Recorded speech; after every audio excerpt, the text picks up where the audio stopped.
Mas muitas vezes, o que acontece? A gente fica tão assim, querendo ser aceito e amado e acolhido, que às vezes a opinião do desconhecido, de uma pessoa que, sabe, você pouco convive, está te afetando de uma forma assim, ímpar, que te atrapalha até no dia a dia, de fazer as suas coisas, enfim, de viver a vida, que aquilo gera um incômodo dentro de você. E eu acho que é um ponto que a gente tem que refletir. Será que essa pessoa faz tanta diferença assim na minha vida? Aí eu dou opinião quando eu falo com as minhas amigas, com as minhas irmãs. Gente, fala assim, concentra em mim, foca aqui. Tô me lixando, entendeu? A gente tem que aprender a falar isso, mas não é porque a gente está indiferente do outro, porque é impossível a gente conseguir agradar todo mundo. Entende? É impossível. Sabe por quê? Jesus, que foi Jesus, não conseguiu. Então, quando eu começo a querer agradar demais a todo mundo, eu penso assim, gente, eu não posso ter essa prepotência no meu coração. Ou tem pessoas que vão gostar de mim, que bom, que feliz, mas vão ter pessoas que talvez não vão gostar. Não tem jeito de a gente agradar todo mundo. A gente faz o nosso melhor, mas a gente não pode deixar de ser a gente mesmo para poder agradar. A gente não pode deixar de viver o que a gente acredita para poder agradar, para poder ser aceito, para poder ser acolhido. E eu acho que isso deve ser um medo maior do que todos os outros que movem a gente a fazer coisas que às vezes vão afastar a gente da gente mesmo, do nosso coração. Então, acho que é muito importante a gente ter isso com a gente. A gente querer agradar, a gente querer amar, a gente querendo fazer o nosso melhor, ok, mas eu estou agindo de acordo com os meus princípios, de acordo com os meus valores, eu estou fazendo isso muito pelo outro, eu estou fazendo porque eu também sinto a vontade de fazer isso, né? Até que ponto isso pode afastar a gente da gente mesmo, da nossa missão, até a gente conseguir começar a se perder mesmo, assim, de tanto querer agradar o outro, que a gente vira uma pessoa que parece aquele filme, sabe, A Noiva em Fuga? Vocês já viram esse filme? É um romance, eu adoro ver romance. Com a Julia Roberts, e cada namorado que ela tinha, ela era uma pessoa diferente, porque ela queria agradar o namorado. E aí, o que acontece? Ela, na hora do casamento, ela foge, porque ele estava casando com uma imagem de alguém, de uma pessoa, porque ela ficou querendo ser tanto agradar o outro, tanto agradar o namorado, tanto, que ela deixou de ser ela própria. Então, na hora ela ficava com medo da pessoa descobrir que, né, quando casa, né, acaba que descobre, não tem muito jeito. E aí ela fugia.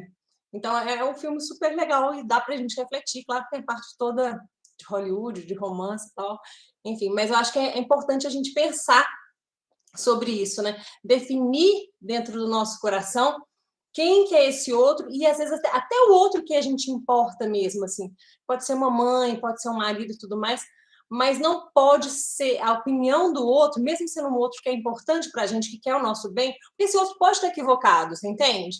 Igual a gente se equivoca também, mas você vai errar por um erro seu, não por um erro de outra pessoa. Então, assim, a opinião do outro você leva em conta desse outro, sabe? Esse outro diferenciado. Mas não pode ser mais importante do que a sua própria opinião. Você não pode deixar de viver o que você acredita, o que você sente no seu coração de fazer, eu acho assim. Deixar de ser você, algo assim, por conta dessa opinião, mesmo sendo de alguém importante. Claro que essas opiniões eu acho que vale a pena a gente refletir. Essas opiniões valem a pena a gente parar, pensar sobre, porque para não ficar também numa postura super de prepotência ou de indiferença com as pessoas que estão realmente se importando com a gente. Mas não há ponto da gente largar tudo e se anular por completo. Né? Então, eu gosto muito de refletir sobre esse assunto e eu acho alguma coisa que me ajuda muito a romper isso, é deixar o outro também ser livre para ele poder ter a opinião dele e viver a vida dele. Porque quando a gente liberta o outro, ele pode ser ele mesmo, ele pode tomar as decisões dele e a gente tenta julgar menos as pessoas, tenta dar menos opinião, tem que ter opinião sobre tudo o tempo todo. A gente tem que ter opinião sobre tudo o tempo todo. Então, assim, eu não me sinto tão importante assim para ter que ter toda hora eu tenho que ter uma opinião sobre, sabe? Então, acho que a gente tem que pensar sobre isso. Será que eu preciso toda hora ter opinião sobre a vida de cada pessoa que eu convivo? Né? Deixa a pessoa viver. E eu acho que quando a gente começa a dar menos opinião na vida do outro, ou julgar, tentar julgar menos o outro, naturalmente a gente liberta o outro para ele poder ser ele mesmo. E aí eu acho que fica mais fácil da gente se libertar, como se fosse um gatilho mental, sabe como?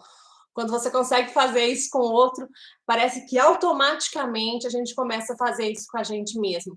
A gente começa a pensar assim, não, se o outro pode ser ele, se eu libertei o outro para ele ser ele, eu também posso ser eu. Se o outro tem esse direito de fazer o que ele pensa, o que ele sente, o que ele acredita para ele ser feliz, eu também posso. Então, eu acho que é algo que ajuda muito a gente se libertar. Então, acho que é um passo muito importante nessa questão da gente dar menos peso à opinião do outro. Claro que algum impacto a opinião do outro sempre vai ter, gente. É mentira a gente falar, ai, não estou nem aí para a opinião de ninguém. Algum impacto vai ter, mas essa opinião está pesando quanto? 99%, 50%, 20%? Ou não, opinião, 10% ali, mas eu estou fazendo as coisas. Então, acho que é importante a gente ver o quanto está impactando a gente, porque algum impacto tem. Mas eu acho que quando a gente começa a trabalhar a nossa autoestima, que eu acho que é outra grande chave que a gente pode ter sobre esse assunto, quando você começa a acreditar em você, confiar em você, ter a autoestima de querer agradar menos, né? Assim, acho que quanto mais segurança a gente tem, mais a gente consegue se libertar. Acho que algo que aprisiona muito também a gente, a opinião do outro, são as nossas carências, né? Quando a gente está muito carente, a gente fica carente demais, a gente fica o tempo todo querendo um aplauso, querendo uma aceitação. Então, acho que quando a gente trabalha a nossa carência também, pode ajudar muito nesse processo da gente ficar mais livre, ter uma vida mais leve, sem ter que ficar o tempo todo agradando as pessoas.